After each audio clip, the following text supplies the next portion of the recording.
Então, os principais fatores que influenciam as taxas de câmbio são justamente o comportamento de cada país emissor da sua moeda. Por exemplo, os Estados Unidos, ele está tendo apesar de estar com juros altos, ele está tendo uma boa melhora nos cenários internos dele, geração de emprego, entre outras coisas. Com isso, fortalece a moeda. Fortalece a moeda. Obviamente, na Europa, você também tem uma melhora de algum cenário, fortalece lá. E assim a moeda da China e outras moedas. Como que isso influencia vamos dizer, no comércio global? Hoje a moeda dominante é o dólar. Todos nós, todos os países transacionam mercadorias, produtos, tudo com base no dólar. Essa moeda, ela é o lastro dela dentro do país, ela hoje é feita em petrodólar, em petróleo. A estabilização do dólar está muito ligada ao petróleo. Já quando você é um investidor e você vai pôr capital num país como o Brasil, o que você tem que enxergar? Você tem que enxergar a desvalorização dessa moeda ao longo do tempo, o retorno sobre o investimento que você terá e a variação da moeda de investimento, no caso se eu estou investindo o dólar, frente àquela moeda que é o real. O dispositivo de proteção ele está mais na maneira com que você investe do que na maneira com que você manuseia o recurso. Ou seja, como você, por exemplo, está investindo de dólar para real, você precisa considerar que no nosso país é 1 para cada 5. Então, em moeda corrente, seu risco se multiplicou por 5.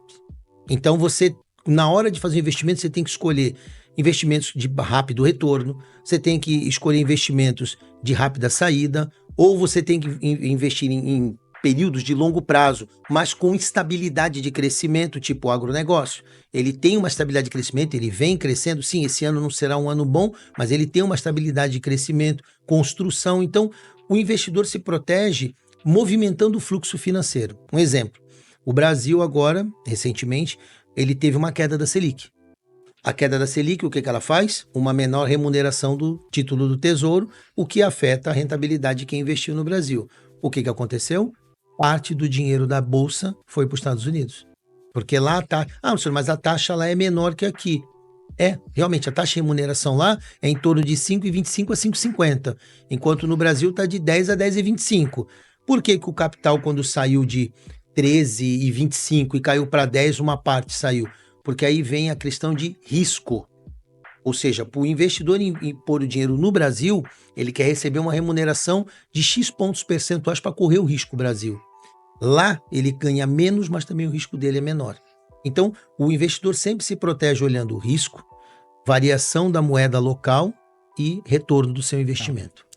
O dólar, ele obviamente, ele tem esse DNA de ser o guardião vamos dizer assim, o indexador de todas as transações financeiras e comerciais.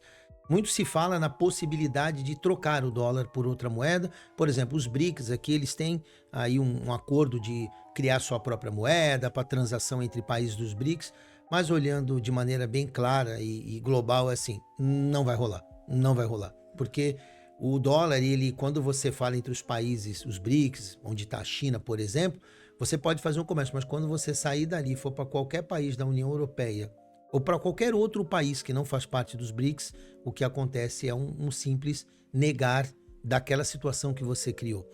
Então eu vejo que o dólar está num bom momento. O dólar ele tem um lastro forte, não só pelas reservas que a moeda tem, mas também pela política do país, que é uma política que ela vem de maneira, vamos dizer, linear, não existe solavanco. Os Estados Unidos é um país muito estável, um país que tem um PIB global muito grande, ou seja, ter uma ideia, o PIB dos Estados Unidos é 7,5 vezes o PIB da América Latina inteira.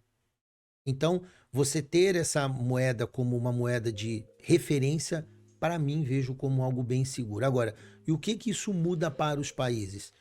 É o que a gente vê o caso do Brasil. O Brasil, onde está o erro não é se indexar no dólar. O erro não é trabalhar no mercado internacional com o dólar. O erro é você não se industrializar para ganhar mais dólares. E é aí que está o exercício de cada país.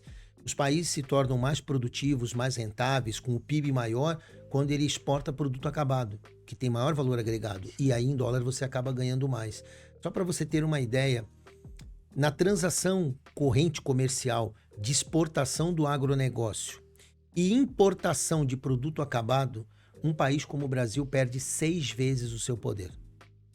É como se você fosse um advogado e uma pessoa que, por exemplo, é um balconista, fosse pagar as horas de advogado sua trabalhando para ele em horas de trabalho dele. É desigual. É desigual. A hora de um advogado é muito mais caro que a hora de um balconista ou de um profissional da construção civil. É muito mais caro. Então, é o que está acontecendo. O Brasil, ele sofre muito, ele não tem esse crescimento pujante, inclusive do enriquecimento da população, porque ele troca muito produto de valor baixo por produto de valor alto. Aí o dólar é um vilão. Agora, se você coloca suas indústrias, suas empresas no ritmo de crescimento e internacionalizado, como fez, por exemplo, a Coreia, como fez a Coreia, como fez vários países, você consegue ganhar dinheiro. E aí o dólar não é uma preocupação. O dólar é um grande aliado, porque quanto mais dólares, quanto mais reservas cambiais, mais o país ganha representatividade e força para pôr os seus produtos.